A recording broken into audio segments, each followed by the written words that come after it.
Guys, मेरा पहला chapter है improvement in food resources, class 9 का बायोलॉजी। तो इस चैप्टर में हमको पहले क्या देखने के लिए मिलता है। इम्प्रूवमेंट इन फूड रिसोर्सेस का मतलब क्या है? मतलब जो फूड रिसोर्सेस है उनको इम्प्रूव करना, इसको बोलते हैं इम्प्रूवमेंट इन फूड रिसोर्सेस। फिर अगला आता है कि जो हम ये खाना खाते हैं इससे हमको क्या हेल्प मिलता है। तो जो हम खाना खाते हैं इससे हमारी शरीर पे protein, carbohydrate, minerals and vitamins and fats, ये सब कुछ हमारे बॉडी पर बहुत ही काम में आते हैं हमारी हेल्थ और ग्रोथ के लिए। ठीक है, तो अगला आएगा कि India's population is more than 1 billion, it increases continuously, require more food. ठीक है, जो हमारा इंडिया का पॉपुलेशन है वो धीरे धीरे इंक्रीज़ हो रहा है, जो आज मोर देन 1 बिलियन से भी है। ठीक है, तो इसके लिए हमें ज़्यादातर ज़्यादा खाना चाहिए, तो हमें एग्रीकल्चर भी ज़्यादा चाहिए। फिर आता है कि ग्रीन रिवॉल्यूशन, इसका मतलब क्या है? जो हमारे इंडिया में एक ग्रीन रिवॉल्यूशन हुआ था जिस पर बहुत सारे फार्मर ने प्रोटेस्ट किया था, जिससे to increase the food grain production, मतलब जो खाने होता है इसके खाना होता है इसका प्रोडक्शन इंक्रीज करने के लिए। ठीक है, उसका एक इमेज देख लो यहाँ पर। तो फिर आता है दैट फूड्स, जो खाना है हम कहाँ से मिलते हैं हमको। ये जो मैंने पहले बोला था ना, एग्रीकल्चर, और एक है ये फूड हमको एग्रीकल्चर, और एक है एनिमल हस्बेंड्री। एनिमल हस्बेंड्री मतलब एग्रीकल्चर तो आप लोग समझ गए ही होंगे, जो बहुत ही सीड्स, क्रॉप्स, इसको कल्टीवेट करके वेरियस मेथड्स है, इससे एग्रीकल्चर होता है। और एनिमल हस्बेंड्री होता है मतलब कैटल, बफेलो, जिसका दूध, अंडा और मीट जो हम खाते हैं ना, इसको बोलते हैं एनिमल हस्बेंड्री। ठीक है, मतलब एनिमल हस्बेंड्री मतलब जितने भी एनिमल है उन लोगों को बोलते हैं एनिमल हस्बेंड्री। तो फिर आते हैं हम नेक्स्ट 15.1 पर। ठीक है, इस पर लिखा है कि तो पहले 15.1 के पहले और एक पॉइंट है कि 3 टाइप्स के फार्मिंग है। ठीक है, एक है तो मिक्स्ड फार्मिंग, दूसरा है इंटर क्रॉपिंग, और तीसरा है इंटरग्रेटेड फार्मिंग। ठीक है, तीन फार्मिंग मेथड है, वो हम अगले पार्ट पे पढ़ेंगे। ठीक है, तो इसके बाद और एक है जो हम फार्मिंग प्रैक्टिसेस पढ़ के आए हैं। इसके बाद for example combine agriculture with livestock, poultry, fishery, bee keeping, ये सब नेक्स्ट पार्ट पे मैं दे दूंगा। ठीक है, अब नेक्स्ट चलते हैं improvement in crop yield. Improvement in crop yield का मतलब क्या है जानते हो? इम्प्रूवमेंट इन क्रॉप यील्ड का मतलब है, मतलब जो क्रॉप होता है इसको इम्प्रूव करना, मतलब और बेटर करना। तो जैसे आप लोग नीचे देख रहे हैं कि पहले है सीरियल्स पर है व्हीट, राइस, मेज। व्हीट मतलब चावल, मेज, ये सब कुछ है। और फिर देखो provide us carbohydrate for energy requirement, जिससे हमें कार्बोहाइड्रेट मिलता है। ये व्हीट, राइस, मेज, जिसको मिला के बोलते हैं सीरियल्स। ठीक, फिर आते हैं पल्सेस। पल्सेस पे क्या है? ग्राम, पी, ब्लैक का। तो ग्राम जो है उसको चाना बोलते हैं, पी जो है मटर, और ब्लैक ग्राम जो है उड़द हो। और इस खाने से हमको मिलते हैं प्रोटीन। हाँ, तो इसको एक साथ बोलते हैं पल्सेस।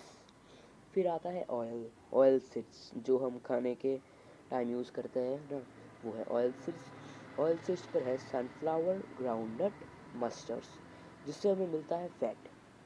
जो फैट होता है ऑयल सीड से हमें मिलता है। फिर आते हैं वेजिटेबल्स, फ्रूट स्पीसीज। स्पीसीज मतलब स्पाइसेस, वेजिटेबल्स, फ्रूट्स, स्पाइसेस, इन तीन चीज़ से मिलता है हमको विटामिन और मिनरल। जैसे विटामिन तो बहुत छः प्रकार के हैं, आई थिंक ए, बी, सी, ई, और बहुत कुछ है विटामिन एंड मिनरल्स। फिर आते हैं फूडर क्रॉप, जैसे बरसिम, ओट, फिर सन, ग्रास, ये ये तीन है फूडर क्रॉप, और ये रेस्ट किया जाता है लाइफ स्टॉक्स के लिए, ठीक है। अब आप लोगों का क्वेश्चन है कि लाइफ स्टॉक मतलब क्या है, ठीक है। अब लाइफ स्टॉक का मतलब है कि ये लाइफ स्टॉक वो एनिमल है जो फार्म पे, जिसको फार्म पे रखा जाता है, ठीक है। इसका example like sheeps, pigs, cattle, buffalo है जो बोला, मतलब इन लोगों से मतलब इसको बोलते हैं लाइफ स्टॉक्स। हाँ, एक इमेज देख लो। तो फिर नेक्स्ट आते हैं डिफरेंट क्रॉप्स। हाँ, तो नेक्स्ट पेज में आ जाओ। फिर नेक्स्ट पेज में आते हैं different crops require different climatic condition, temperature for their growth and completion of their life cycle. तो बहुत सारे मतलब हमारे दुनिया में बहुत सारे क्रॉप्स हैं जिसको डिफरेंट क्लाइमेट कंडीशन, टेम्परेचर और फोटो पीरियड चाहिए, ठीक है। टेम्परेचर तो जानते ही हो, मतलब कितने डिग्री हो या वो हो, और क्लाइमेटिक कंडीशन मतलब क्लाइमेट ठीक होना चाहिए, मतलब इस क्लाइमेट पे यही सीड्स उगाना चाहिए, ठीक है। और आप लोगों के और एक क्वेश्चन होगा कि फोटो पीरियड का मतलब क्या है। तो फोटो पीरियड का मतलब होता है मतलब duration of sunlight which depend that plants depend on sunlight for their growth। मतलब जितने देर सनलाइट रहेगा उसको बोलते हैं फोटो पीरियड। मतलब ये सनलाइट तो बहुत ज़रूरी है मतलब प्लांट्स के ग्रोथ करने के लिए, ठीक है। तो इसको बोलते हैं फोटो पीरियड। इसका भी एक इमेज देख लो।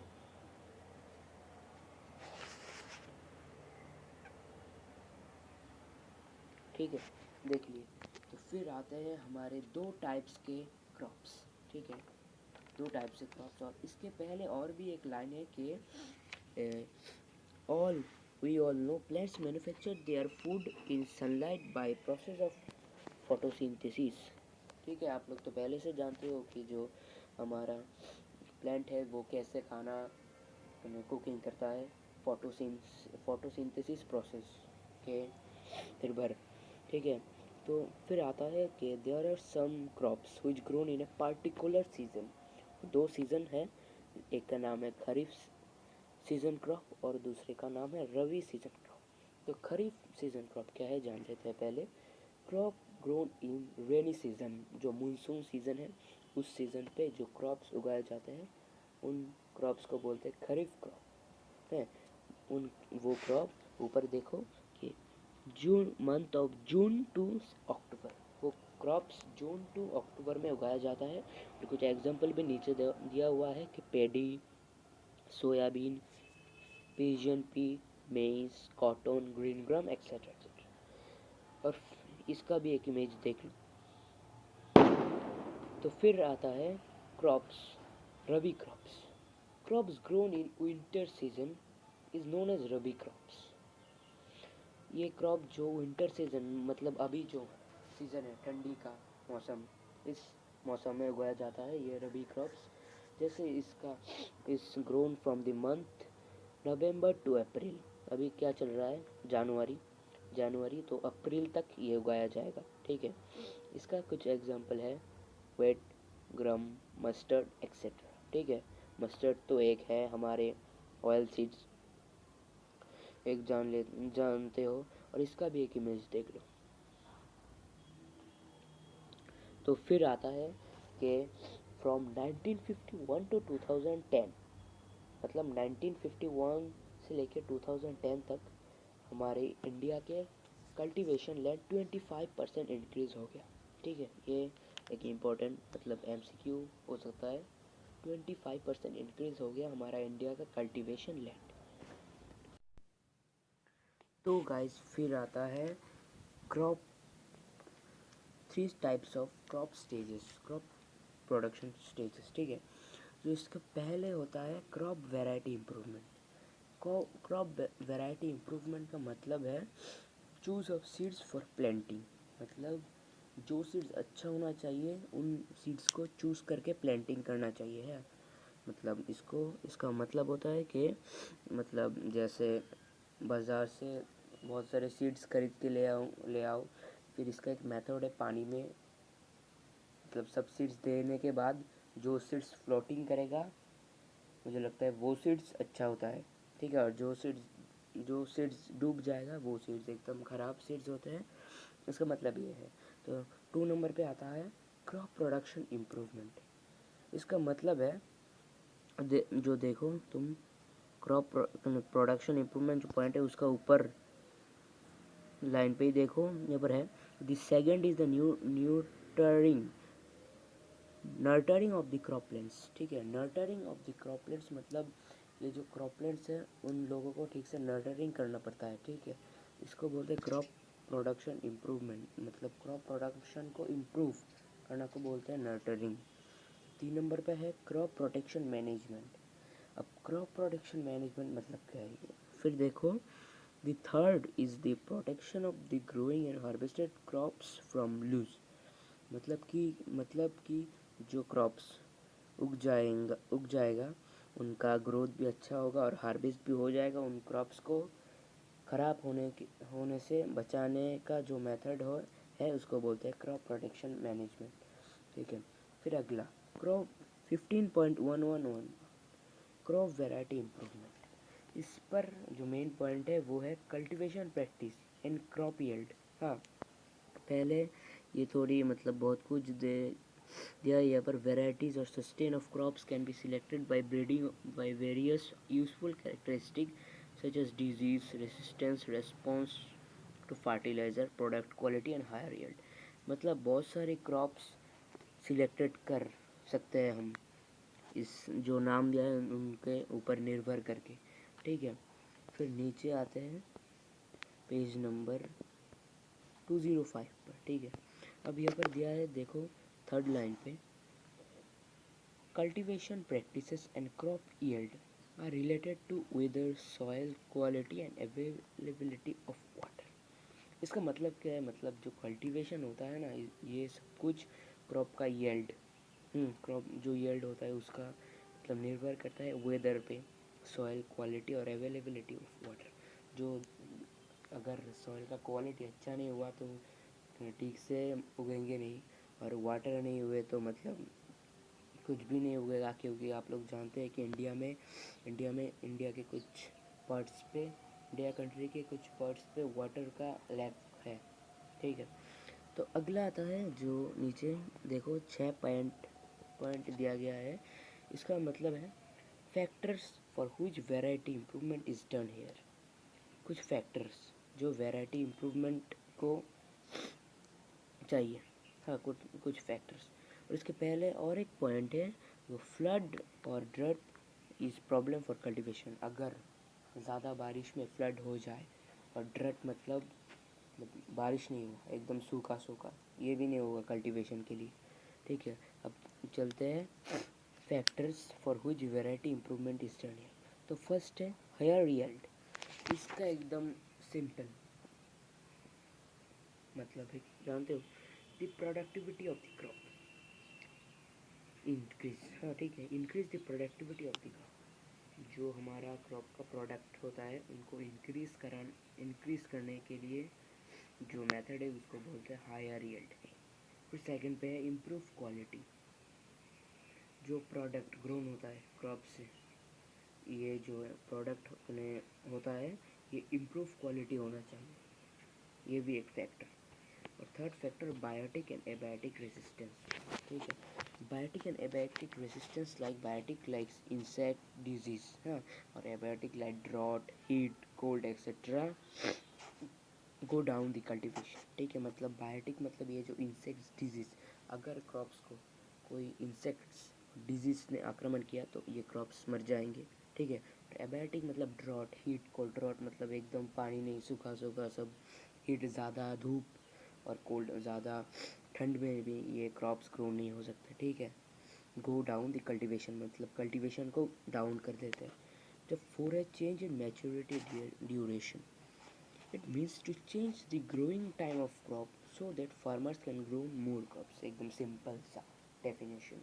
इसका मतलब है जो क्रॉप्स का जो ग्रोइंग मेथड है, ग्रोइंग टाइम मेथड है, टाइम है, उसको कम करने के लिए कम कर दिया जाएगा।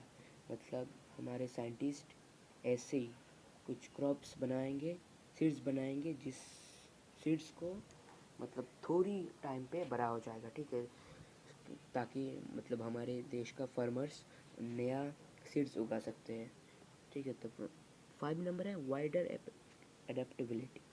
इसका मतलब एकदम सिंपल मतलब है, the seeds should be cultivated in any place in any climate. जो मैंने पहले 4 नंबर पॉइंट पर मैंने बोला था कि साइंटिस्ट ऐसे सीड्स बनाते हैं कि जैसे इस सीड्स को कम टाइम लगे उगाने के लिए, ठीक है। और वाइडर एडेप्टेबिलिटी मतलब भी है, ठीक है। साइंटिस्ट जो सीड्स बनाते हैं उन ऐसे वो सीड्स ऐसे होते हैं कि वो एनी प्लेस एनी क्लाइमेट पर उग सके। जैसे हम पहले पढ़ के आए थे ना, खरीफ क्रॉप, रबी क्रॉप, जो मानसून सीज़न पे और एक विंटर सीज़न पे। पर ये सीड्स ऐसा होना चाहिए कि जो any place and any climate पर हो सके, ठीक। और लास्ट 6 पॉइंट है डिज़ायरेबल एग्रोनॉमी कैरेक्टरिस्टिक। इसका एकदम सिंपल मतलब है कि जो क्रॉप्स होते हैं वो एकदम लेस न्यूट्रिएंट्स कंज्यूम करें। मतलब हमारे जो क्रॉप्स होते हैं, क्रॉप्स उगाए जाते हैं, जो सॉइल है, सॉइल के अंदर बहुत सारे न्यूट्रिएंट्स होते हैं, नाइट्रोजन, ऑक्सीजन, बहुत सारे न्यूट्रिएंट्स होते हैं। मतलब हमें ऐसे सीड्स चाहिए जो सॉइल से एकदम लेस न्यूट्रिएंट्स कलेक्ट कर सके, लेस न्यूट्रिएंट्स कंज्यूम करके बड़ा हो जाए जल्दी से, और in any place in any climate. एकदम सिंपल का मतलब वो 3 मिला के एक क्वेश्चन, ठीक है। मतलब जल्दी बड़ा हो जाए और मतलब so that we can grow more crops in this field and so that the soil is not fertile quickly.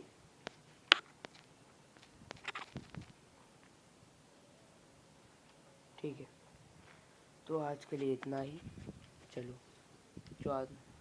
तो आज के लिए इतना ही। ये है एपिसोड 1, तो ये इतना ही था।